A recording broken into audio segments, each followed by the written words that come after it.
What's up, fight fan? This is your boy Mike, DFTV Sports, here live from Dallas, Texas. You guys know I'm from the Big D. Hey, today, got a little young prospect, young in the game, but I think he got some serious potential. That's why he's one of the first candidates of the prospects. Come on, ladies and gentlemen, put your hands together. Welcome to the Boxing Showtime. Mr. Devon, what's going on with you, brother? No, it's going good. It's going good. I'm live and well. Live and well. Right. So you still in H-Town? No, I live here in Dallas now. I ended up moving out here.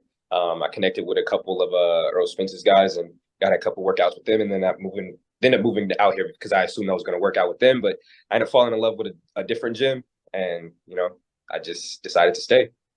Right. So what gym are you working out of now? TEF Boxing. It's a really good gym in Frisco. Coach, he finds all my imperfections, and he's been really grilling me, turning me into something different. And I like it. Nice. So before we jump into your pro career, what type of amateur career did you have? I had a militant amateur career. I fought when I was in the military, 54 fights, 2 losses. There were some really big guys in Germany, but okay. On the cards, I had a pretty advanced start off fighting in the Army, but when I got out, I tried to hone my skills a lot more than I did when I was in the military, and just took off from there. Nice. So it's kind of interesting. You're in the military, but you also started boxing. How did that evolve? Well, I've boxed before I was in the military, but when I joined the military, there was kind of a space where if you had hidden talents, you can kind of exploit, depending on whatever your job is, and if you had the opportunity to do those extracurricular activities, because in the military, you're a soldier first. But when you have other talents, they like to get you active, especially whenever you're in a different country. They like to get you active with the locals, if it's outside of your job description.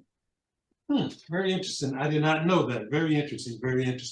So let's talk about your two things. Huh?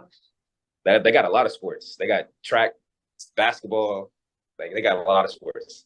Well, because sometimes when you think about it, you got the Navy Army game that's in football, but I guess in my mind, I didn't correlate boxing as more like an extracurricular activity in the military, because they're training you for comeback.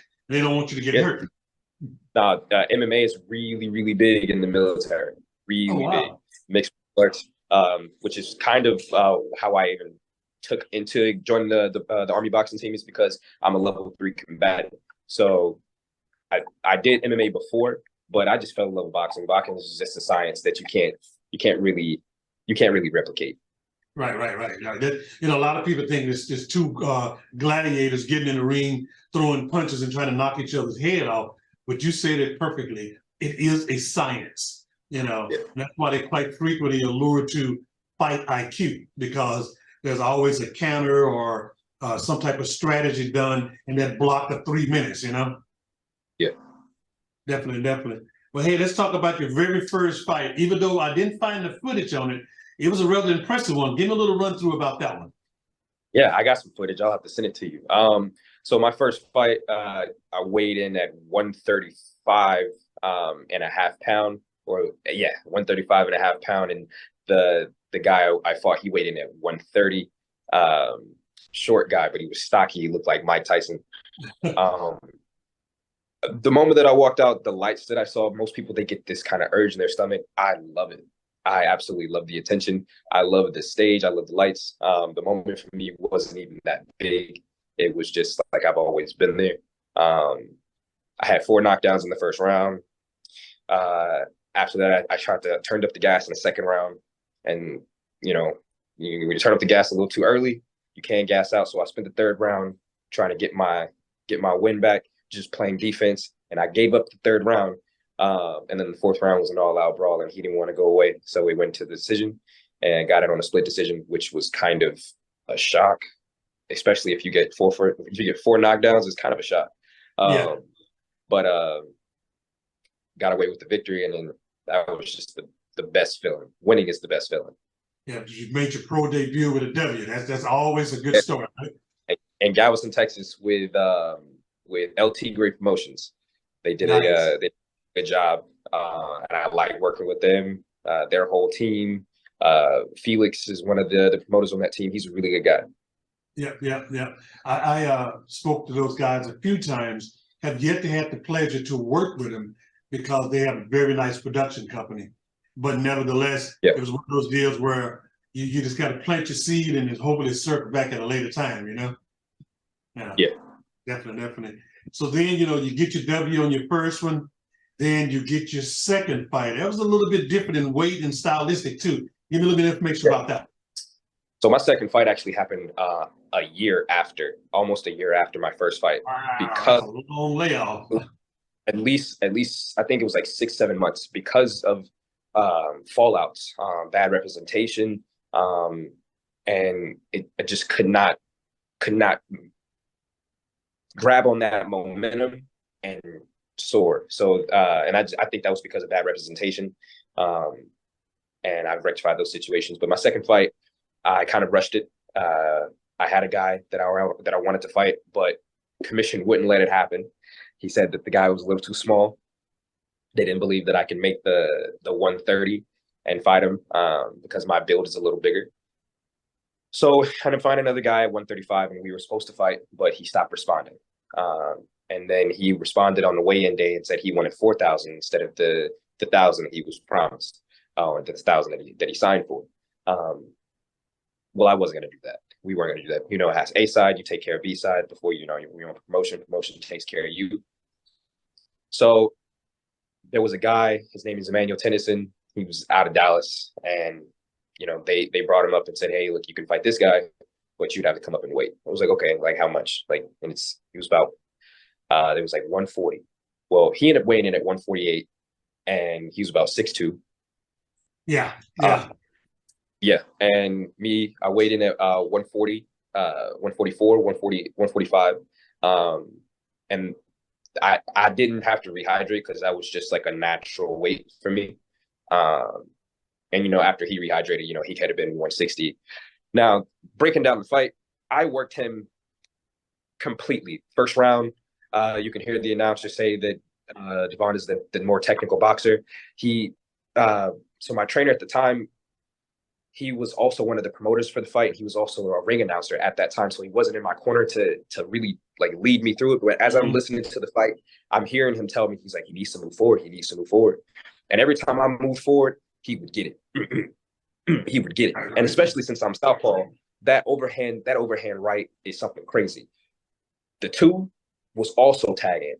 But then I'm normally taller than my opponents at the 130, so my natural style is a long jab. I love Roy Jones Jr. He's one of my favorite boxers of all time. That long snapping jab, Right. and I kept going back to it because that's always been my bread and butter, and I couldn't break the curse.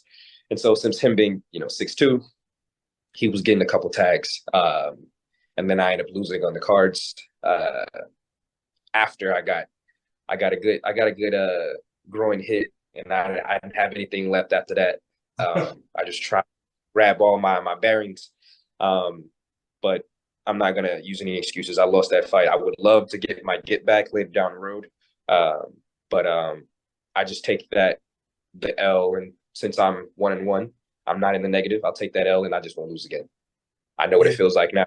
I just won't lose again. Yeah, I'm familiar with Emmanuel. He actually works at Dream Deformers in Fort Worth with former world champion Kendrick Rutherford. I actually think they have a fight coming up on the 13th of July. So yeah, he's a journeyman. He's made to put dubs on people's records. And I messed up the moment, but yeah, that's what he's made for. Too interesting. So you did say, I saw the fight, and tell me about your cardio. I mean, you started out real strong, but the latter part of the second, third round, were you getting tired, or was it just stylistic? My cardio, I still keep a very militant style of training. So I run 3-4 days a week. depending on, fatigue level from training and how many miles I have on my track. I can bring in around 10, 12 miles on the week. And then as, as camp progresses, those miles increase or decrease based on, for whatever my trainer tells me that I need to do. At that time, I felt like my tank was perfect, especially for the person that I was fighting. And I also had a sense of I underplayed my opponent. I definitely did. I came out swinging, very technical, finding out, okay, I'm seeing where he's punching, I'm slipping. Okay, I know I need to take it to him. I know that one combination out of my arsenal, due to his height, it will land, and you'll see it in the first round where I get him I get him kind of close to the corner, right off of the ropes, and I should have pressed after I did those 3 connections, but I reset because I didn't want to gas myself out because I'm very, very known for trying to get them out early and sparring. Right. Get them out there early. Some guys you just know, like Coach Tristan tells me, he's like, sometimes you just know. You got to get them out there early. When I trained for Emmanuel, I went back to Houston for about a week stint, and I sparred Regis Prograis out of the Main Street gym. That's the gym that I used to train at downtown Houston. Love that gym. There's a lot of good trainers at that gym, and a lot of really good fighters. Some fighters who don't fight pro, who just love the game. Right.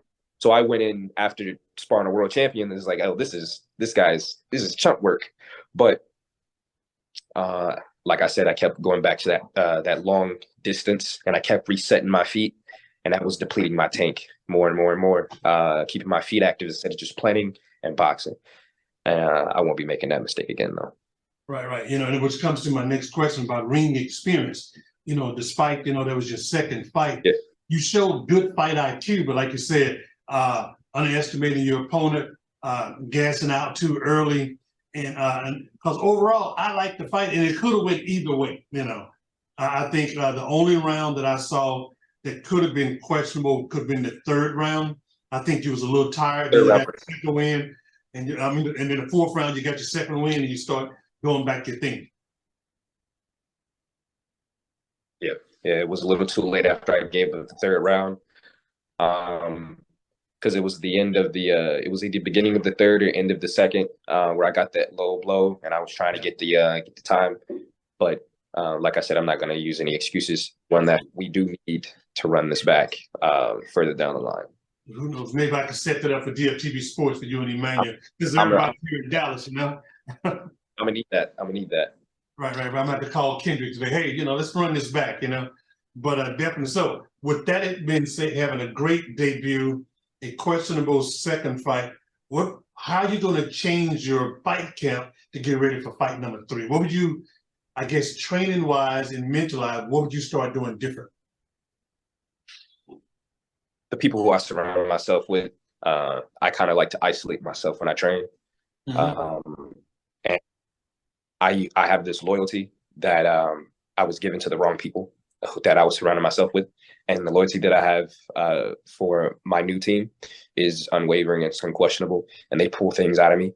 I have 5 different levels of sparring partners now. I got some hard hitters. I got some slick fighters, and I got I think about 3 or 4 different gyms that we go to just to spar at, to get bountiful, like boundless, just so many different types of work that is is highly beneficial. And then just listening to Coach Tristan tell me, hey, look, I know that you got this, but you can't always revert back to, my first style was a Mexican style fighter. Like my first coach was a Mexican style fighter, and I can bang with the best of them. Did a lot of tire training. I can bang with the best of them. But Coach Tristan, he lets me know, he's like, you're a slick fighter. You got a long jab. You fight the lightweight division, but you're 5'9" with a 7'1" wingspan. It's just, a 71-inch wingspan. It's you have the reach. Why are you smothering? And you have the power. I love body shots. It's like, you have the power. Why are you smothering? Set it up. You don't have to throw that many punches. 1, 2, 3 hits, maximum 3 to 4. And that's just rare occasion. 1 and 2, boom, boom. reset, throw that jab, and keep your head off the line. And those are all fundamentals, and we all know them. But whenever it's time for you to be in the ring, sometimes you can fall out of your place. But a professional's job is to make sure you stay composed, and that's one thing that Coach Tristan has taught me to. He's increased in my mind is to stay composed, and that's what I've done differently. I have somebody who I can honestly trust. I like Coach Tristan because I've been out to the gym a few times. I think, were you there the time I came out there and I did the live streaming? Yeah. Yeah. I wasn't training that day, though. I wasn't training that day. Right. Yeah, and I like Coach Tristan, and the great thing about it is, being around boxing and the combat sports, MMA, in about 30 different cities, I've been around a lot of coaches. And Coach Tristan, I love how he keeps everything fundamentally sound, but then nevertheless very strategic per fight and per fighter. So I really like that about him, and you can see it slowly manifesting in yourself. Like I said, I watched the fight. Definitely want to see the footage of the first, so we can put them side by side. And we can circle back on that, then make that phone call to, hey, Emmanuel, let's run it back, brother. Let's make this. I would love for him. I'd love for him to be my 5th KO because I've already talked to Coach about it. I'm gonna knock out every opponent that I got from my next 5 fights. My next 5 fights, I have to make a statement. And I'm saying this right now on this podcast. My next 5 fights, I don't care who you are, where you're coming from, it's a KO. It's gonna be a knockout. We're gonna start a trend, and you're gonna say Showtime, hold up to number 5 until you reach your goal. Oh yeah, for everybody. Showtime number 5. You're number 4. You're number 3. You're number 2. I'm gonna take that all the way to the top. I'm gonna take that all the way to the top. There's not a lot of fighters in the featherweight division or the super featherweight division right now that are just crazy good, or anyone that I'm pretty much scared of, or that I wouldn't want to fight. I do believe that with the team that I'm working with right now, within the next 2 to 4 years, we stay on this track, which I know we will. I can grab gold. Absolutely, sir. I like that. But I'll tell you what, sir, I always like to end the podcast with you giving your fans your personal LB special. So you got 15 to 30 seconds. Tell them you. Don't worry about what people say. Do your own thing. They're only scared of what you can be. Don't be scared about what you can't be. Do your own thing. Short, sweet, and to the point, huh? Yep. People don't know. They're like, they'll tell you. They'll say, hey, look, I can't do this, or they couldn't do that, and then they'll see that you wanted to do that, and then they'll try to put you down. Oh, don't listen to them. Perhaps in the bucket type of stuff. Yep. Yes, sir. Man, I'm glad you took time for me. Definitely looking forward to come seeing you train, and then let's see, can we do the next matchup on DFTV Sports, because hey, you're the first person I call for the TV show, so I'm definitely a fan.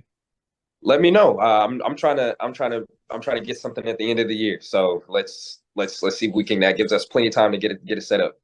Absolutely, sir. I got a big show coming up in October. I'm see can I squeeze you in on that one. So stay tuned by next week. Yes, sir.